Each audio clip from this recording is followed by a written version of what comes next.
ভাই, এখন তো আমারটাতেও ঢুকছে।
প্রিয় বন্ধুরা, আমাদের আজকের অতিথি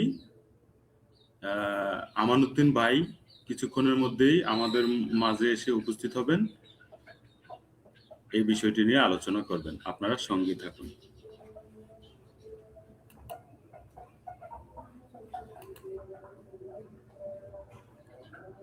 হ্যালো ভাই, শোনা যাচ্ছে? হ্যাঁ, শোনা যাচ্ছে। হ্যাঁ, কথা বলুন। হ্যাঁ, আমি আপনার কথা কি স্পষ্ট শুনতে পাচ্ছি এবং আমাদের লাইভটি এই মুহূর্তে শুরু হয়ে গেছে। এইটাতে আবার মানে ক্যাপশন দেওয়া যায় নাই। যেহেতু ক্যাপশন দেওয়া যায় নাই, মানুষ আমি একটু ক্যাপশনটা আমার ফোনে ঠিক করতেছি। এক মিনিট। আপনি লাইভ শুরু করে দেন, ক্যাপশন পরে যুক্ত করবেন। হ্যাঁ, জি। তো প্রিয় দর্শক, আশা করি আপনারা সবাই ভালো আছেন। আমিও ভালো আছি। আমার সাথে লাইভে যুক্ত আছেন আমানউদ্দিন ভাই, একজন ভালো মনের মানুষ হিসেবে আমি যাকে চিনি। তিনি একজন মানবতাবাদী মানুষ এবং মুক্তিযুদ্ধের পক্ষের, বঙ্গবন্ধুর পক্ষের একজন কট্টরপন্থী মানুষ, যিনি ধর্মনিরপেক্ষতায় বিশ্বাস করেন। তো আসলে বর্ণনা দিতে গেলে বাইরের ব্যাপারে অনেক হয়ে যাবে, আমি আর দেরি করতে চাই না। তো যেই বিষয়টা নিয়ে আজকে আমরা আসলে আলোচনা করতে চাই, আমরা আমানউদ্দিন ভাইয়ের কাছ থেকে আলোকিত হতে চাই। বিষয়টি হচ্ছে এই যে জামাতি, রাজাকার, এনসিপি এবং বট বাহিনীর ছানাপানারা, এরা যেই প্রোপাগান্ডা ছড়াচ্ছে, কে মারা গেছে, সাবেক প্রধানমন্ত্রী মারা গেছে, এই বিষয়ের উপরে আজকে আমরা জানবো আমানউদ্দিন ভাইয়ের কাছ থেকে। প্রিয় আমানউদ্দিন ভাই, আপনি কেমন আছেন? আমি খুবই ভালো আছি। আপনি কেমন আছেন? আলহামদুলিল্লাহ, মহান আল্লাহ পাকের দয়ায়, অশেষ রহমতে আমি ভালো আছি। তো ভাই, আপনি যদি আমাদেরকে একটু আলোকিত করেন যে আসলে এই যে তারা যে জিনিসটা বলতে চাচ্ছে যে জননেত্রী শেখ হাসিনা নাকি জীবিত নাই।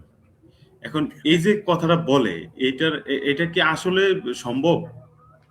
মানে আমাদের নেত্রীরও কি মৃত্যু তারিখ ঠিক থাকবে না? তারা মনে করে এটা তাদের যেরকম নেত্রীর মৃত্যু তারিখও ঠিক নাই, জন্ম তারিখও ঠিক নাই, তারা কি এইটাই মনে করে? এই ব্যাপারে আপনি একটু যদি আমাদেরকে। আচ্ছা, আমাদের গ্রামের মানুষ একটা কথা বলতো। আমাদের এলাকায় সম্ভবত সারা বাংলাদেশের মানুষই এটি বলে থাকে যে দুধের স্বাদ ঘুলে মেটানো। বুঝতে পারছেন? দুধ না পেয়ে মানে ওই যে কি, দুধের স্বাদ মানুষ অন্য জায়গায় মিটায়, পানির স্বাদ, মদ না পেলে পানি খেয়ে মানে মাতাল হওয়ার ভাব দেখায়। তো বিষয়টা এইরকম, মারতে পারে নাই, মারতে পারে নাই, 5ই আগস্ট মারার জন্যই তো গেছিল না, মারার জন্য তো গেছিল। এখন যেহেতু মারতে পারে নাই, এখন এই মনের ঝাল খায়েশ মেটানোর জন্য গুজব ছড়াচ্ছে যে উনি মারা গেছেন। বিষয়টা ক্লিয়ার তো, উনি মারা গেছেন। এখন 2-3টা কারণে তারা এটি এই গুজবটা ছড়াচ্ছে। প্রথমত, আওয়ামী লীগের নেতা কর্মীদের উৎসাহ উদ্দীপনাকে একেবারে ডাউন করে দেওয়ার জন্য তারা এই কথাগুলো বলতে এই গুজবটা ছড়াচ্ছে। যদি কোনো মতে আওয়ামী লীগের নেতা কর্মী বা দেশের মানুষের ভিতর এই গুজবটা মানে মানে ভালো করে ঢুকিয়ে দেওয়া যায়, সত্য হিসাবে ঢুকিয়ে দেওয়া যায় যে প্রধানমন্ত্রী শেখ হাসিনা মারা গেছেন, তাহলে আর তো মানুষ আন্দোলন করবে না, রাস্তাঘাটে নামবে না। রাস্তাঘাটে নামবে না, তাদের মানে মাঠ খালি হয়ে যাবে, যার কারণে তারা নির্দ্বিধায় কোনো প্রতিদ্বন্দ্বী ছাড়া গোল দিতে পারবে। তো এটা হচ্ছে নাম্বার ওয়ান। এটা তারা ইন্টেনশনালি এটি করছে, ইচ্ছাকৃতভাবে করছে। নাম্বার টু হচ্ছে যে এমনি এমনি গুজব ছড়াচ্ছে। আমি প্রথম বললাম যে আওয়ামী লীগের নেতা কর্মীদের আন্দোলনের স্পৃহা নষ্ট করার জন্য তারা এটি করছে, আমি যদি ভুল না করে থাকি, এটা ইচ্ছাকৃতভাবে করছে। আর 2 নাম্বার হচ্ছে যে তারা জানে বাংলাদেশের মানুষ গুজবে বিশ্বাসী, কারণ 5ই আগস্টে প্রধানমন্ত্রী শেখ হাসিনার পতনের পিছনে একটা জিনিস খুব ভালো কাজ করেছে, সেটি হচ্ছে রিউমার বা গুজব। হ্যাঁ, বাংলাদেশের মানুষকে গুজব গিলানো যায়। তো তারা গুজব রটিয়ে শেখ হাসিনার বিভিন্ন নামে বিভিন্ন গুজব রটিয়েছে শেখ হাসিনার নামে। এটি সাকসেসফুলি তারা ইনপুট করতে পেরেছিল। তো এটা তাদের এক্সপিরিয়েন্স, এই এক্সপিরিয়েন্স থেকে তারা কাজে লাগাচ্ছে। তো তাদের এই গুজবকে মানুষ বিশ্বাস করতে পারতেছে না। এখন শেখ হাসিনা মারা গেছেন এই ব্যাপারে তারা বিভিন্ন ধরনের মানে লজিক্যাল ফেলাসি করে থাকে, যুক্তি নিয়ে আসে। আমার খুব অবাক লাগে এই যে সালাউদ্দিন, এটা কি কার শালা জানেন নাকি আপনারা? হ্যাঁ, এটা কি জামাতের সালাউদ্দিন শালা? আম্মার না, শিলং না, সালাউদ্দিন কোনটা?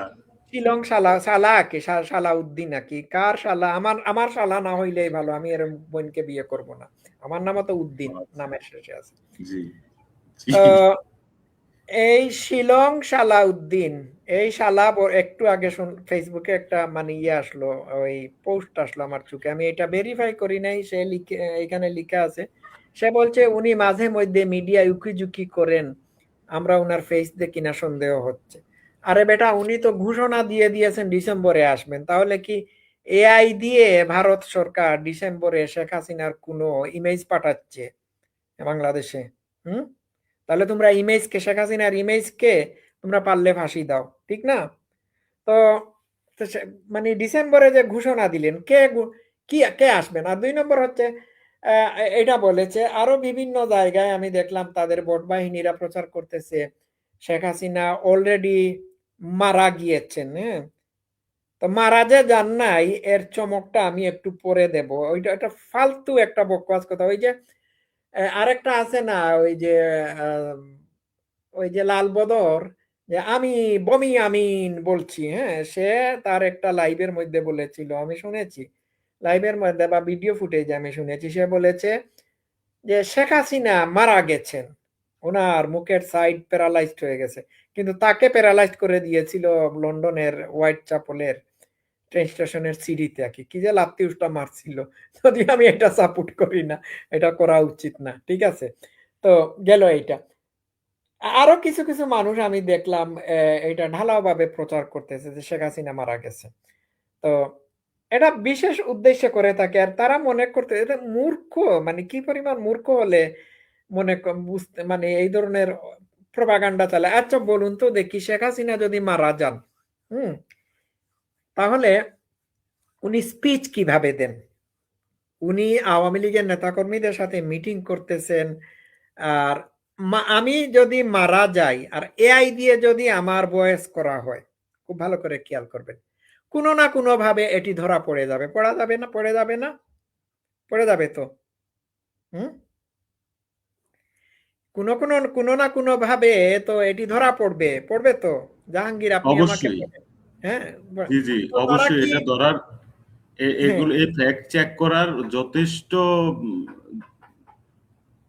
ইয়ে আছে। কোনো না কোনো ভাবে তো ধরা পড়বে, ডেফিনেটলি জি পড়ে জি যাবে না। তো শেখ হাসিনা প্রথমত এইখানেই খারিজ। আর শেখ হাসিনা তো গত ২-১ দিন ৫ই আগস্ট তো উনি বৈঠক করলেন, ঠিক না? উনি ইয়ে করলেন। এখন ৫ই আগস্টে যারা অনুষ্ঠানে ছিল, হুম? তারা তো ভারতেই আছে না? তারা তো শেখ হাসিনার সাথে ডেফিনেটলি দেখা করেছে। এবং শেখ হাসিনার সাথে যারা ডেফিনেটলি দেখা করেছে আওয়ামী লীগের নেতারা, হুম? তারা তো স্পষ্টত তাদের স্টেটমেন্ট দিছে শেখ হাসিনার সাথে দেখা করেছে। শেখ হাসিনা তাদেরকে বলছেন তুমি ওইটা খাও ওইটা খাও। অনেকেই বলছে যে শেখ হাসিনা মোটেই ঘাবড়ে ঘাবড়ে পড়েন নাই। আমি আরেকটু উদাহরণ দেই। এখন আমি মূল লাইনে চলে আসছি, লাইভ লম্বা হবে না। আমাদের বন্ধু নিজুম মজুমদার গতকালকে একটা গতকালকে তার একটা ফেসবুক মানে তার একটা ভিডিওতে দেখেছি, উনি বলেছেন মাননীয় প্রধানমন্ত্রীর সাথে আমার কথা হয়েছে। ভালো করে খেয়াল করবেন। উনাকে বলেছি যে এই হারামি আনগ্রেটফুল বাঙালিদের জন্য আপনি কেন পাগল হয়ে গেছেন আবার দেশে ফিরে এসে কাজ করার জন্য? উনি বলেছেন না, এটা সবাই তো আর খারাপ না, কিছু কিছু মানুষ মানে এই ভুল পথে চলে গেছে, এটা বলেছেন। তো নিঝুম মজুমদার কি এটা মিথ্যা বানিয়ে বলছেন? তার সাথে তো ফোনে কথা হয়েছে না? আচ্ছা, গেল এইটা। শেখ হাসিনার সাথে যারা মিটিং করেছেন ডাইরেক্টলি, যে মানে প্রায় ৬০-৭০ জনের মতো আওয়ামী লীগের নেতাকর্মীরা তার সাথে দেখা করেছেন ভারতে। এর মধ্যে ২-১ জন বর্ণনা দিয়েছেন তিনি কিভাবে স্টিল শক্ত এবং মজবুত আছেন। ঠিক আছে? তো তারা কি মিথ্যা বলবেন? যদি শেখ হাসিনা মারা যান তাহলে তারা কেন আন্দোলন করতেছেন? বিদেশে থেকে কেন আন্দোলন করতেছেন? তাদের কি কোনো লাভ আছে? শেখ হাসিনা ছাড়া তারা বাংলাদেশে ফিরে এসে মানে সিকিউর থাকবেন? আছে? নাই। আচ্ছা, এইবার আমি আসি অন্য কথায়। শেখ হাসিনা যে আছেন এর বড় প্রমাণ হচ্ছে আমি। ঠিক আছে? আমি হচ্ছি সবচেয়ে বড় প্রমাণ শেখ হাসিনা জি যে আছে। জি এখন আপনারা জিজ্ঞেস করবেন কিভাবে আপনি হলেন বড় প্রমাণ। আমার বেশ কয়েকটি লাইভে যারা শেখ হাসিনার সাথে ডাইরেক্টলি কথা বলেন, হুম? জি যারা ডাইরেক্টলি কথা বলেন শেখ হাসিনার সাথে অথবা যাদেরকে শেখ হাসিনা ফোন দেন, হ্যাঁ? জি তাদের সাথে আমার কথা হয়েছে। আচ্ছা, ঠিক আছে। এর মধ্যে আমি ২-১ জনের নাম বলি। ওই যে মিজানুর রহমান চৌধুরী আমেরিকাতে থাকেন, যিনি ইয়ের উপর আন্ডা মেরেছিলেন, সিলেটের জকিগঞ্জ বাড়ি তার। উনি যে জিয়ার উপর ওই আখতার হোসেনের উপর আন্ডা মেরেছিলেন এনসিপির, হ্যাঁ? জি মনে হচ্ছিল যে পাখি পায়খানা করে দিয়ে, আন্ডা মারার পরে পাখি পায়খানা করে দিয়ে বা কবুতর পায়খানা করে দিয়ে তার পিঠকে একেবারে লেপ্টে দিয়েছিল, বুঝছেন? তো জি জি এটা এই আন্ডা আখতার হোসেনের উপর যে মিজানুর রহমান চৌধুরী ডিম মারেছিলেন, ডিম নামক পারমাণবিক বোমা মেরেছিলেন, উনি আমার লাইভে ছিলেন। ওমা, লাইভে থাকা অবস্থায় হঠাৎ করে উনি অফ হয়ে গেছেন, কথা বলছেন না। তারপরে আমাকে মেসেজ দিয়েছেন, ভাই আমাকে মাননীয় প্রধানমন্ত্রী নেত্রী, আমাদের প্রিয় নেত্রী শেখ হাসিনা কল দিয়েছিলেন, যার কারণে কথা বলতে পারি নাই। আমি ৫ মিনিট পরে আসতেছি। ৫ মিনিট পরে উনাকে আবার যুক্ত করলাম, ব্যাকস্টেজে ছিলেন। ব্যারিস্টার জয়নাল আবেদীন মানে লন্ডন থাকেন। উনি আমার সাথে লাইভে কথা বলেছিলেন, লাইভে যুক্ত হয়ে কথা বলেছিলেন। তো উনি বলছিলেন যে আমার ১০ মিনিট দেরি হবে লাইভে যুক্ত হতে, কারণ নেত্রী আমাকে কল দেবেন। তো কল দেওয়ার পরে উনি যুক্ত হয়েছেন। লাইভে চলাকালীন অবস্থায় আবার কল দিয়েছিলেন। তো আমি তো সাক্ষী, আমি তো উইটনেস, হ্যাঁ? আমি তো সাক্ষী। তো এগুলো কি বলবেন? আপনি বলেন জাহাঙ্গীর। না আমি আসলে যে জিনিসটা মানে বুঝলাম আর কি, ধরেন এই যে ভিডিও কলে আসে না, এখানে আমি একটু যদি বলি আর কি মাঝখান দিয়ে, ভিডিও কলে আসে না শুধু এটার উপরেই যে শেখ হাসিনা মারা গেছে এটা তারা শিওর, ভিডিও কলে কেন আসে না। আবার তারাই বলে যে আসো, তোমাকে এয়ারপোর্ট থেকে সরাসরি অ্যারেস্ট করে ফাঁসির মঞ্চে ঝুলানো হবে। তো আমার প্রশ্ন হইতেছে যে একই ব্যক্তিরা বলে যে শেখ হাসিনা মারা গেছে, ওই একই ব্যক্তিরা আবার বলে যে তোমাকে এয়ারপোর্ট থেকে ফাঁসিতে ঝুলিয়ে দেব। মানে এই যে হিপোক্রেসিটা, মানে মারা গেছে ভাই, মারা গেছে তো মারাই গেছে, মরা মানুষের আর ফাঁসি কিভাবে দিবি? আর মরা মানুষ কিভাবে বাংলাদেশে আসতে পারে? গুড পয়েন্ট, ঠিক ঠিক না? বলেছে। তো তারা আসলে, মানে তাদের আসলে সমস্যাটা হইতেছে কি, তারা আতঙ্কে আছে ভাই। আমি আমি যা বুঝি, তারা সেইটাই। বিশাল আতঙ্কে আছে। এখন ধরেন এই আপনি আপনি কিন্তু ভিডিও ভিডিও কলে নাই, আমি কিন্তু মারা গেছি নাকি? হুম? ধরেন এই এই এই এই এই মুহূর্তে আমিও নাই। এখন আমরা দুইজনই কি মারা গেছি? অবশ্যই না। সুতরাং উনি গত পরশুদিনের লাইভে সজীব ওয়াজেদ জয়ের কথা মুখ থেকে যেভাবে টেনে নিয়ে গেলেন, নিয়ে উত্তর একদম। দিলেন, এটা কি কোনো এআই দ্বারা আসলে সম্ভব? না না, সজীব ওয়াজেদ এটা রোবট ছিল, বুঝছেন, এআই ছিল। তো এই যে তাদের এই বিষয়টা ভাই, আপনি আরেকটু আমাদেরকে আলোকিত করেন যে এরা আসলে, মানে এরা তো ক্ষমতায় আছে। তো এরা যে ক্ষমতায় আছে, মানে ওই যে আমরা যেই ১/১১-এর লগ্গি বৈঠা, বা আমরা আওয়ামী লীগের যেই ৭৫ পরবর্তী সময়ের যে আন্দোলন সংগ্রামের যে ইতিহাস আমরা শুনি, আমরা তো ৭৫ পরবর্তী সময়ের ওই সংগ্রামের গল্প শুনেছি, ইতিহাস শুনেছি, বইয়ে পড়েছি, কিন্তু আমরা আসলে তা নিজ চোখে দেখি নাই। কিন্তু যারা দেখছে তারা কিন্তু জানে। তো যারা জানে তারাই কি আসলে মানে এই যে সংসদে বলে যে শেখ হাসিনা কি জিনিস, আমরা সবাই কিন্তু হাড়ে হাড়ে টের পাই। আমরা কিন্তু জানি শেখ হাসিনা যদি ফিরে আমাদের কি হাল হবে। এই যে তারা আসলে ভয়ের যে বাণিজ্যটা করতেছে, এই বিষয়ের উপরে আপনি যদি একটু আলোচনা করতেন। আসলে আমাদের টাইম, বুঝতে পারছি টাইমও খুব আচ্ছা, প্রথমে আমরা আপনাকে ধন্যবাদ দিচ্ছি।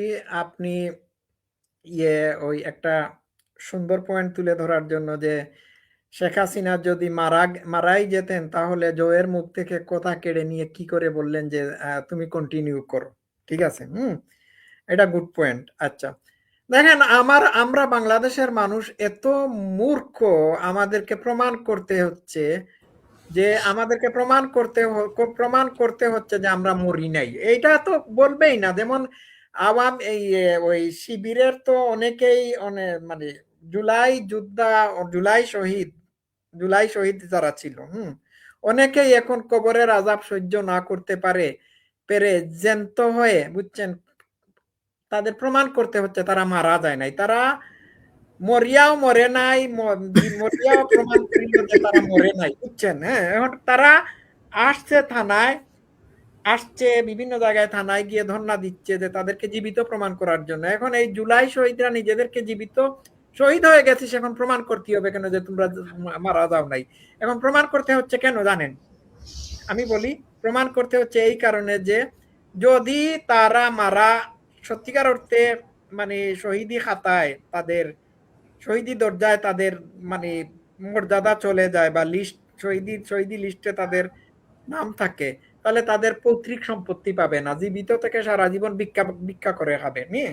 আর ওই শহীদ হওয়ার কারণে তাদের মা বাবা আত্মীয় স্বজনরা লাখ লাখ টাকা পাবে। এখন সে যদি প্রমাণ করে যে সে শহীদ হয় নাই, তাহলে ফ্যামিলির মানুষ যে মাসে মাসে যে একটা ভাতা পাচ্ছে, শহীদি ভাতা, জুলাই ভাতা পাচ্ছে, ওইটা বন্ধ হয়ে যাবে। আর তারাও তাদের সম্পত্তির অধিকার পাবে না। এই কারণে তাদেরকে প্রমাণ করতে হবে তারা মরে নাই। শেখ হাসিনার তো এটা প্রমাণ করার দরকার নাই। উনি তো ডিসেম্বরে এসেই প্রমাণ করে দেখাবেন যে তিনি মরেন নাই। ঠিক আছে? হুম। আর আমি কি বিষয়টা বুঝাইতে পারছি? হ্যাঁ। স্পষ্ট। তো শেখ হাসিনাকে তাদের ভয় কেন? শেখ হাসিনাকে ভয় এই কারণে যে শেখ হাসিনা আসলে পরে তাদের তো প্রত্যেকটা বিচার হবে। আর জনগণ তো শেখ হাসিনার পক্ষে। এখন আমি দেখলাম জুলাই জাদুঘরে ওই যে তাদের এই যে এআই, তাদের একটা ফোন আছে না, ফোন আছে, লাল ফোন। লাল ফোনে একজন ভদ্রলোক গিয়ে, সে তো আর কোনো কিছু বুঝে না, বলছে মা তুমি কবে আসবে, বারবার বলছে মা তুমি কবে আসবে। সে মনে করতেছে সে শেখ হাসিনাকে কল দিচ্ছে, বুঝছেন। এটাই তো প্রমাণ হচ্ছে না, এটাই তো বড় প্রমাণ। আচ্ছা গেল এটা। তো শেখ হাসিনাকে ভয় পাচ্ছে, অনেকেই মাফ চাচ্ছে, অনেকেই দেশ ছাড়ার প্ল্যান করতেছে। তারা জানে তাদের বিচার হবে এবং দেশের মানুষ এখন প্রধানমন্ত্রী শেখ হাসিনার সাথে আছেন। আর যারা বলে যে শেখ হাসিনা সরাসরি লাইভে আসেন না কেন, তাদেরকে আমি বলি সিকিউরিটির প্রবলেম আছে। শেখ হাসিনাকে ভারতে হাই সিকিউরিটি দিয়ে রাখা হয়েছে। উনি যদি এই যে আমি যে এখানে বসে আছি, আপনার ওই যে মানে ঘরে আপনি কোন ঘরে আছেন, আপনার ঘরের কালার কি, হ্যাঁ, সবগুলোই তো আমি দেখতে পাচ্ছি, ঠিক না? তো জি কেউ জি। যদি না সরাসরি এখন লাইভে, এখন ভাই, এখন এখন এআই এতটাই ইন্টেলিজেন্ট, আপনি আপনার একটা ছবি আপনি যে কোনো জায়গার, ধরেন জঙ্গলে, ধরেন আপনার রুমে একটা ছবি আপনি এআই রে দিচ্ছেন, বিশেষ করে গ্রক, ক্লট আর চ্যাট জিপিটি, এই তিনটা সবচেয়ে তীক্ষ্ণ। এদেরকে দেওয়ার পরে এরা আপনার এই ছবি বিশ্লেষণ করে বইলা দিবে আপনি কোন দেশে আছেন, মানে কোন দেশে আছেন এক্স্যাক্টলি বলবে না, তারা বলবে না যে এক্স্যাক্টলি, কিন্তু আসলে এক্স্যাক্টলি, কিন্তু তারা বলবে যে এটা অমুক দেশ হওয়ার সম্ভাবনা। এটা এআই বলে দেয়। আর আচ্ছা, তো এটা তারা তো ফ্রি ভার্সনে আমরা ব্যবহার করি। তো তারা যদি শেখ হাসিনা মারা গেছেন এটা প্রমাণ করতে চায়, তাহলে শেখ হাসিনার অডিও ক্লিপ এআই কে দিয়ে জিজ্ঞেস করে না কেন যে এই বেটি আছেন না মারা গেছে, তোমরা কি বলো? তাইলে তো প্রমাণ পাওয়া যায় নাকি, কি বলেন? হুম। জি জি জি জি শেখ হাসিনা আছেন না মারা গেছেন এইটা প্রমাণ করার জন্য তারা এআই এর কাছে শেখ হাসিনার ভিডিও অডিও ক্লিপ দিয়ে দিলেই তো হয়। তো এআই তো বলে দেবে যে মনে হচ্ছে উনি মারা গেছেন। এখন দেখলাম উনার জানাজার ছবি, হসপিটাল আর বেড, এইগুলো দেদারসে মানে অনলাইনে শেয়ার করা হচ্ছে, আর মানুষ বলছে যা আলহামদুলিল্লাহ, শুকুর আলহামদুলিল্লাহ, উনি মারা গেছে। হ্যাঁ, কিন্তু উনি মারা যায় নাই, উনি জীবিত আছে তোদেরকে ফাঁসির কাস্টে ঝুলানোর জন্য। আচ্ছা, এখন আমি এই সমস্ত জামাতি ভোট বাহিনী মুমিন বিশ্বাসীদেরকে জিজ্ঞেস করতে চাচ্ছি, কাউকে যদি লাইভে দেখা না যায় তাহলে কি প্রমাণ হয় সে মারা গেছে? তো তোমরা তো দিনরাত 24 ঘন্টা আল্লাহর উপর ইমান এনে আল্লাহকে সেজদা করতেছো, আল্লাহ তো লাইভে এসে ওনার চেহারা দেখাচ্ছেন না, তাইলে কি তোমাদের তোমাদের কথা মতো আল্লাহ মারা গেছেন? হ্যাঁ, ভাই, আসলে বিশ্বাসে, ধরেন বিশ্বাসে আঘাত করেন না, কারণ আমরা মুসলমান, আমরা না যেটা না ঠিক না আছে, দেখে যে আসলে সমস্ত বিশ্বাস করি, এবং অন্ধবিশ্বাসী আমরা যারা অন্ধবিশ্বাসী, ধার্মিক, জি, না না যারা আসলে অন্ধবিশ্বাসী, ঈশ্বরের বিশ্বাস তো লজিক দিয়ে হয় না, এটা আপনি জানেন, আমরা সবাই জানি। না না আমি আপনি বুঝাতে আপনার আমি অবস্থান থেকে বলতে পারেন, ওইটা নিয়ে আমার সমস্যা না নেই। আমার অবস্থান থেকে বলছি, যারা বলে যে অমুককে দেখা যায় না এর মানে হচ্ছে উনি মারা গেছেন। হ্যাঁ, তাহলে কত কিছুকেই তো আমরা দেখি না, ঠিক না? কত কিছুকেই তো, কতজনকেই তো আমরা দেখি না। তো উনি কি মারা জি। গেছেন? আপনি যে না, বাংলাদেশে এখানে আপনি যে বাংলাদেশে আত্মীয় স্বজনের সাথে ফোন করে কথা বলেন, আমিও তো ফোন করে কথা বলি, অনেক সময় তাদের চেহারা দেখি না, তো এর মানে কি আমি এআই এর সাথে কথা বলছি? তা কি আমার আত্মীয় জি, স্বজনেরা সেটাই। মারা গেছে? হ্যাঁ, জি। এখন এখন তার মানে ঘটনা হচ্ছে, এই যদি মারাই গিয়া থাকে, তাহলে মারা গিয়া থাকলে বাবা, মারসে মাসির দরদ বেশি। আমরা শেখ হাসিনারে, জননেত্রী শেখ হাসিনাকে আমি বলি জননী শেখ হাসিনা। অনেকে হয়তো মনে করে যে এটা আমি ভুলে লিখি, না ভুলে না, ঠিক আছে, শি এটা ইজ এ আমি মাদার ফিগার, জেনে ঠিক শুনে না? লিখি। সে আসলেই জননী। তো সেই জননীরে আমরা যারা ভালোবাসি, আমার মতো এরকম পাগলা ভক্ত তার অন্তত সারা বাংলাদেশে একবারে কম 2 লক্ষ ভক্ত আছে, যারা শেখ হাসিনার জন্য জীবন দিতেও পিছপা হবে না, একবারের জন্য ভাববে না। আপনি আপনার অবস্থান থেকে হয়তো জীবনের মূল্য অনেক মনে করতে পারেন, কিন্তু আমি একজন কট্টরপন্থী বঙ্গবন্ধুর প্রেমিক হিসাবে, বঙ্গবন্ধুর আহ, সৈনিক হিসাবে আমি আমার অবস্থানটা ক্লিয়ার করলাম। তাইলে সেইটাই। আমাদের মানে আমরা হাসতেছি, খেলতেছি, আমরা বলতেছি ডিসেম্বরে ফিরবো নেত্রীকে নিয়ে। তোমরা চোদনারা কইতাছো তোমাগো নেত্রী মারা গেছে। মানে কি একটা অবস্থা ভাই, আপনি চিন্তা করেন। আমি একটা ছবি, ছবিটা দেখাইতে পারবো কিনা আমি জানি না। একটা ছবি দেখবেন আপনি আজকে, একটা এই ছবি ভাইরাল হয়েছে, এআই দিয়ে ছবিটা বানাইছে। আপনি আমান ভাইয়ের একটা ছবিও যদি আমি এআই কে দেই, দিয়ে বলি যে এই ছবিটাকে একটু ফ্যাকাশে করে দাও, একটু বৃদ্ধ দেখা যায়, চেহারা ভালো দেখা যায় না, এরকম বানিয়ে দাও, বানিয়ে দেবে। ওই এরকম একটা এআই নির্মিত ছবি তারা ফেসবুকে পোস্ট করতেছে। মানে নেত্রীর চেহারা অনেক মলিন হয়ে গেছে, কালো কুচকুচে দাগ পড়ে গেছে, চামড়া ঝুলে গেছে, এরকম আর কি। যে তোমরা দেখো তোমাদের নেত্রীর কি অবস্থা। মানে কতটা লো আইকিউর এরা মানুষ আসলে হইতে লয়। পারে এই এই এই জামাতি শিওর গুলা, আর হইতেছে এই এই শিবির এনসিপি শিওর গুলা।